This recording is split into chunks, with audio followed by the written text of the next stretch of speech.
Greetings, goths, punks, metalheads, herberts, herbetters, Martians and subterranean folk and cosmic groovers, and buenos dias, amigos. Today, I'm out at a place called Mosley, and I got off the train at a place called Bottom Mosley, and I walked up to Top Mosley to where I am now, and it was quite a big hill, and now it's levelled out nicely. I'm on top of the hill, and I'm on a place called Lusley Lane, and it's a nice quiet walk back to where I live in Staley Bridge. Now, I fancied a really quiet walk today, and you don't get many people on this walk, so this is perfect for a bit of peace and quiet for me. And there's a bit of history to the walk as well. We'll go through that as we go along. So today, the heat wave is well and truly over. I've got a pair of shorts on today. I didn't need to put them on really. It's quite grey and overcast and a bit gloomy, as you can probably make out from this footage. So this is the forward view of where I'm going now. As you can see, quiet, lonely lane in the middle of nowhere. It's got quite a dramatic sky, which I love. But yeah, this walk's great for peace and quiet. It does feel a little bit surreal at times, especially this part of the walk. But I love going on walks that are a little bit surreal and unusual with a bit of a weird vibe. So any of you guys like walks like that as well? Let me know in the comments below. So one of the things that I wanted to talk about today about walking is, you don't need to go on specialised, well-known hiking routes and walks such as Snowdonia, Mount Snowdon, Ben Nevis, Kinder Scout, the Peak District, Mantor, the Lake District. Now all those places have got fantastic, spectacular walks, areas of natural beauty, and they are amazing walks. But a lot of us don't live near those areas, so don't let that put you off. You don't need to go on like spectacular scenic walks all the time. Odds are there's going to be loads of walks in your locality that you can get on, just like me. Like, coming here today, it's just a quiet walk, and there's bound to be walks near you that are great as well. So don't let it be a barrier thinking you need to go on these big famous walks. If you can get on them, go for it by all means. They are amazing, but there's lots of other little walks that you can go on. So this is definitely an old historic area. I think the oldest bit of history I read about it was that there was a Stone Age axe found in a stream about 100 years ago in Lusley, this area that I am now. Now, coming up shortly, there's a Lusley Hall, which is an old historic building. So here we're coming up to Lusley Hall Farm. So imagine it was farmers originally who lived in the hall. Don't know if it still is, but it's got like renovated newer sections and older sections, which are interesting.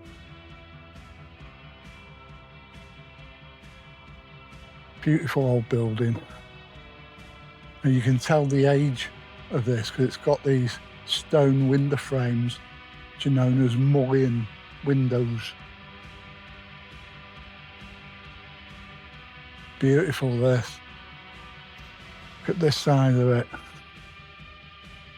So it was restored, Lusley Hall. It was restored in 1985. Done a great job on it. So, like I was saying, there's all sorts of hidden gems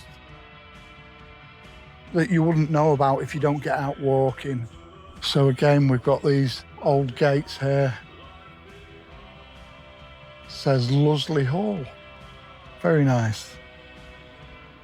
But just looking over the side of the road, you can see that we're up on a hill, and you can see some of the countryside around us, and it's really quite pretty.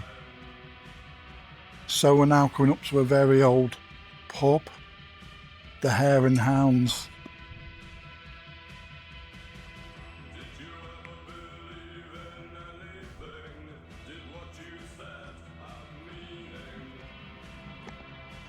So this pub dates back to 1755.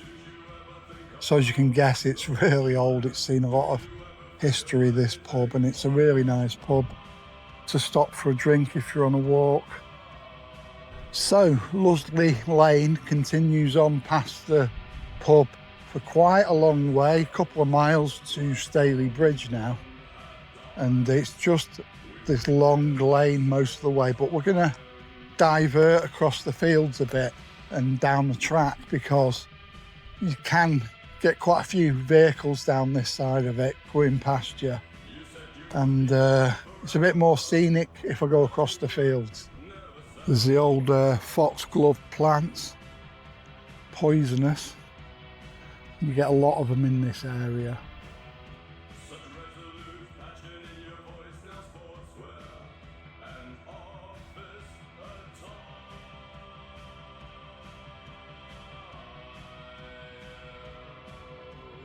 Got a new cat badge the other day.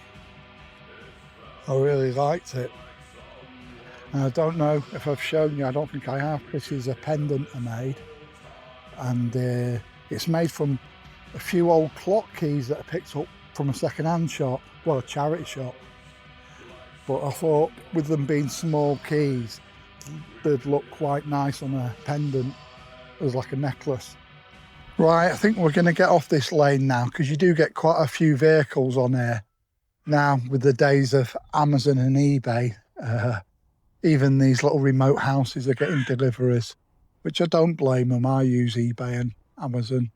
So we're going to get off this main drag and go down this public footpath here, but I'm going to have a drink first and a pit stop. So today we're on Rubicon Vitz water, black cherry and pomegranate, vitamins B12, which is good for vegans, and VB6. And it's still spring water, but I just tasted some and it's really nice.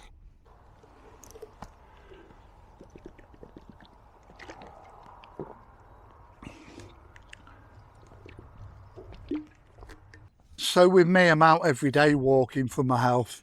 So I do like exploring lots of different local walks, and it makes it more interesting. So one of the little snippets of history that I did find out about this area was about 100 years ago. There was an infectious diseases hospital just near where I'm walking. Now, it was a smallpox hospital, and it was basically a few old farm buildings that were converted into a makeshift hospital. And it was put here because it was isolated away from main populations, you know, with it being contagious. Now, that was about 100 years ago, and it's been knocked down long since. But you can see a trace of it in this field where you come across some really rough, tall grass and some bumps and lumps in the ground. Hopefully, you'll be able to make it out.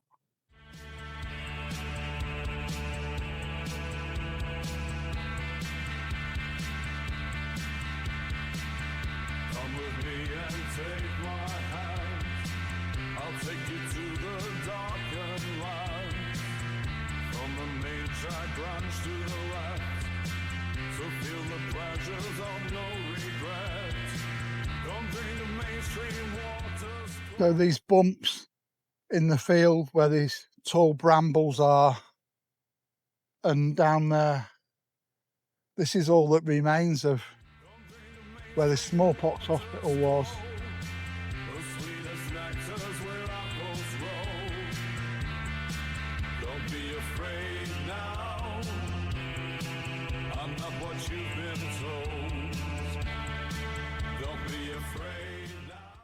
So I do enjoy my solo walks, but I also enjoy walking with other people or small groups of people. I mean, in the past I've had lots of walking buddies, companions and friends that I've done walks with, and I do enjoy that side of it as well. So if you're ever in my area and you fancy joining up with me for a walk, give us an email and we might be able to sort it out. I should be at Saddleworth Rushcart weekend this year in August, so I should be in Uppermill on the Saturday if anyone wants to come over and say hello.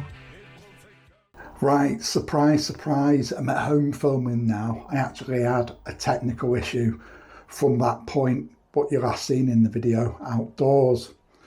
I realised that my microphone was missing, and it was this little DJI microphone, and I've been walking about 1/4 mile since the field with the smallpox hospital, and I've been doing quite a lot of filming and talking since then, and none of it had been picking up on the microphone because I lost it. So I thought, oh no, I've lost it. I hope I've not lost it in that smallpox hospital field, because it was really long grass and it was massive, and I thought, how am I going to find this tiny little microphone in there? So I started backtracking, and to be honest, I didn't have high hopes of finding it. And I thought, what have I done that could have caused it to dislodge? And the only thing I thought was I climbed over this metal fence because it was locked. And I thought it could have come off there when I was climbing over that fence. I thought if it's not there, it's going to be nowhere. So I walked all the way back to the metal fence, and I had a look and I couldn't see it. It wasn't on the ground anywhere. And then I saw it, and it was actually stuck on the metal fence on the top of it. So I'll just show you the DJI microphone now that I was using. Now this is it. It's got a little clip on it, and it's also got a magnet on it, and that's where it got stuck, and it also saved it for me. So as I was climbing over the metal fence, the pull of the huge metal fence was obviously more than anything on here, so it just like pulled it off and it stuck to the fence, and I didn't notice. But luckily I found it. So if any of you YouTubers out there have one of these mics and you're a bit of a ninja like me for climbing over railings and fences, if you lose your mic climbing over one, there's a good chance it's stuck to it. So there's a happy ending to the story. So I hope you enjoyed coming along for today's little adventure. If you did enjoy it, please don't forget to give us a like and a subscribe. It really helps grow the channel. So until the next video, don't forget, be different, stay weird, and stay free. Bye now.